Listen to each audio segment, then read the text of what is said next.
আসসালামু আলাইকুম। আমি ডায়েটিশিয়ান সৈয়দা শিরিনা স্মৃতি, সিনিয়র ক্লিনিক্যাল ডায়েটিশিয়ান এবং নিউট্রিশনিস্ট, বিআরবি হসপিটালে প্রধান পুষ্টিবিদ হিসেবে কর্মরত আছি। আজকে আমরা রোজার খাবার নিয়ে কথা বলবো। আমরা অনেকেই টিনেজ বয়সে আমরা রোজা রাখি বা আমরা একটু বয়স অবস্থায়ও রোজা রাখি। অনেকেই রাখে বা অনেকেই রাখে না। বাচ্চাদের মধ্যে রাখার প্রবণতা অনেক কম থাকে, বাট অনেকেই খুব আগ্রহ করে রাখে। এই বয়সে রোজা রাখাটা খুবই ভালো, হেলদিও বটে। আবার অনেকে আমাকে জিজ্ঞেস করে যে প্রেগনেন্সিতে তারা রোজা রাখতে পারবে কিনা বা অন্যান্য সময়। আমরা শুধু কিডনির ক্রিয়েটিনিন যাদের অনেক বেশি থাকে তাদেরকে রোজা রাখার ক্ষেত্রে কিছু সাবধানতা দিয়ে থাকি। তাছাড়া প্রত্যেক বয়সেই, বিশেষ করে একদম বাচ্চা ছাড়া 12 বছর থেকে ডেফিনেটলি রোজা রাখতে পারবে এবং পাশাপাশি হেলদিও থাকতে পারবে। যারা টিনেজ থাকেন তাদের রোজা রাখার ক্ষেত্রে পানির দিকে অবশ্যই লক্ষ্য রাখতে হবে এবং ঘুমের দিকেও। রাতের ঘুমটাও যেন ক্লিয়ার হয় সেটা নিশ্চিত করতে হবে।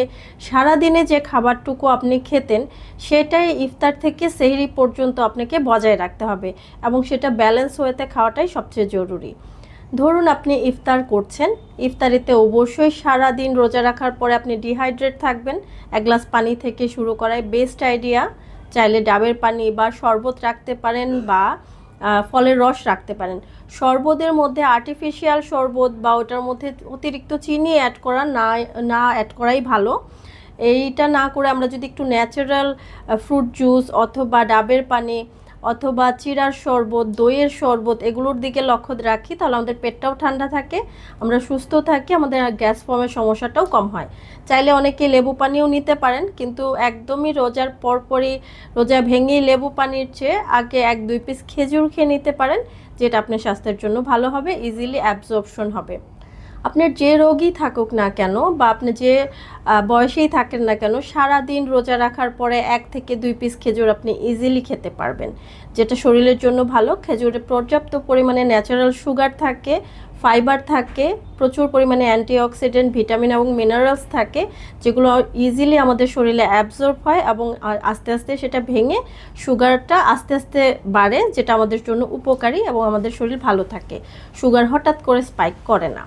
আর তাছাড়া আপনি অবশ্যই পানি, খেজুর, এটার পাশাপাশি শরবত যেটা নিচ্ছেন সেটার সাথে একটু ইসুপগুল, তুকমাদানা বা চিয়া সিড অ্যাড করে নিতে পারেন।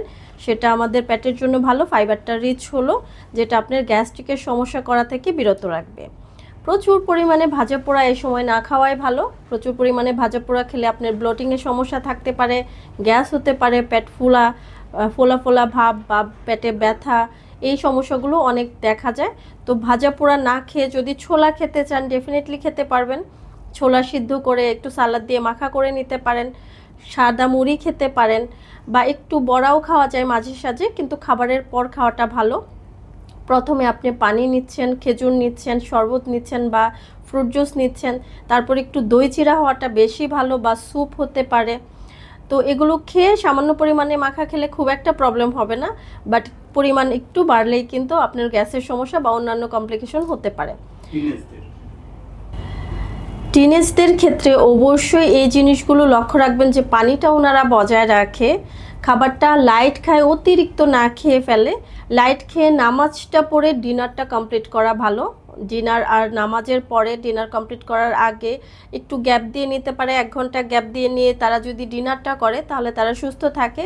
অবশ্যই ডিনারটা করবেন, বাদ দিবেন না টিনেজদের ক্ষেত্রে, কারণ যদি ডিনার বাদ দেন তাদের নিউট্রিশন কিন্তু অপূর্ণ রয়ে যাবে এবং সেটা অবশ্যই হেলদি একটা ডিনার হবে, যেটার মধ্যে রাইস থাকতে পারে, রুটি থাকতে পারে, অবশ্যই প্রোটিন এক ধরনের থাকবে, বা অর্থাৎ মাছ, মাংস, ডিম, দুধ রাখবে এবং চেষ্টা করুন পর্যাপ্ত সবজিও রাখার জন্য।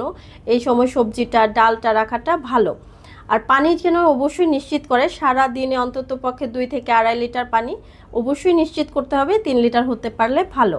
সেহরি অনেকেই বাদ দেওয়ার অভ্যাস থাকে, সেহরিটা যেন না বাদ দেয়। সেহরি সবসময় আমি বলে থাকি দুপুরের মতো একটু ভারী খেতে, যেটা আমাদের শরীরের জন্য ভালো। সেহরি বাদ দিলে আমরা কর্মক্ষম থাকি না, আমরা স্কুলে যেতে পারবো না, পড়ালেখা করতে পারবো না বা আমাদের ব্রেন খুব ভালো কাজ করবে না। তো অবশ্যই সেহরি করবে, সেহরি দুপুরের মতো করবে, ভাত, মাছ, মাংস, ডাল, সবজি যেভাবে খাওয়ার সেটাই খেতে পারবে, একটু ফ্রুটস রাখতে পারে, একটু দুধ রাখতে পারে বা টক দই রাখতে পারে, এটা শরীরের জন্য ভালো। এই নিয়মগুলো ফলো করলে ইনশাল্লাহ ভালোভাবে রোজা রাখতে পারবেন এবং এনার্জেটিক থাকবেন।